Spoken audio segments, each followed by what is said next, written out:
ভেসে আসছে আজানের ধ্বনি, তবে একটু খেয়াল করলেই আজানের সাথে মিশে থাকা মুয়াজ্জিনের কান্নাও স্পষ্ট বোঝা যায়। তীব্র ব্যথা আর শোক মিশে থাকা আজানের এই ধ্বনি ইসরায়েলি হামলায় বিধ্বস্ত গাজার।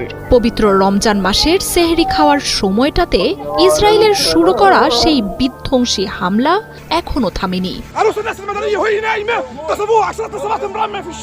হাজারো মানুষের মৃত্যু হলেও নেতানিয়াহু বলছে গাজায় তাদের হামলার কেবল শুরু।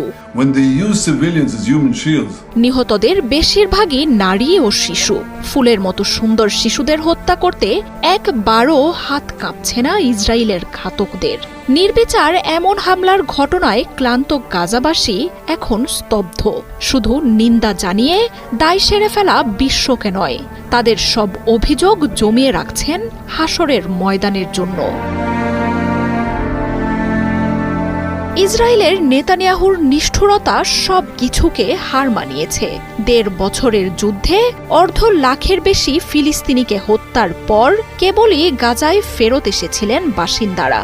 মাটির সাথে মিশে যাওয়া তাদের আবাসস্থলেই আল্লাহর কাছে শুকর জানিয়ে শুরু করেছিলেন পবিত্র রমজান মাসের আনুষ্ঠানিকতা। তবে কোনো সতর্কতা ছাড়াই নেতানিয়াহুর বাহিনী গাজায় আবারও নরক নামিয়ে এনেছে।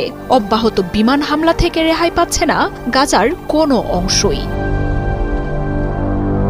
ইসরায়েলের হামলায় স্বজন হারানো পরিবারগুলো নিজেদের প্রিয়জনদের খোঁজে মর্গ আর ধ্বংসস্তূপে খোঁজ চালাচ্ছেন। আবার বহু পরিবার আছে যেখানে ইসরায়েলের হামলা থেকে একজন সদস্যও রেহাই পাননি। আল জাজিরা এমন বহু পরিবারের কথা বলছে যেখানে একজনও বেঁচে নেই। আবার রামি আব্দুর মতো এমন কিছু পরিবার আছে যারা নিজেরা বেঁচে থাকলেও ইসরায়েলের হামলায় বাবা মা ভাই বোন থেকে শুরু করে সবারই মৃত্যু হয়েছে। তবে এমন পরিণতির পরও গাজাবাসী বলছেন ইসরায়েল হয়তো তাদের মেরে ফেলতে পারে, জ্বালিয়ে দিয়ে তাদের ছিন্ন ভিন্ন করে ফেলতে পারে, কিন্তু নিজেদের ভূমি থেকে ফিলিস্তিনিদের কখনোই উপড়ে ফেলতে পারবে না। গাজায় চালানো হামলায় ইসরায়েলের সবচেয়ে বড় লক্ষ্যই হল শিশুরা। ফিলিস্তিনে নতুন প্রজন্মের অস্তিত্ব বিলীন করতেই যেন বিমান হামলা চালানো হচ্ছে শিশু হাসপাতালগুলোতেও।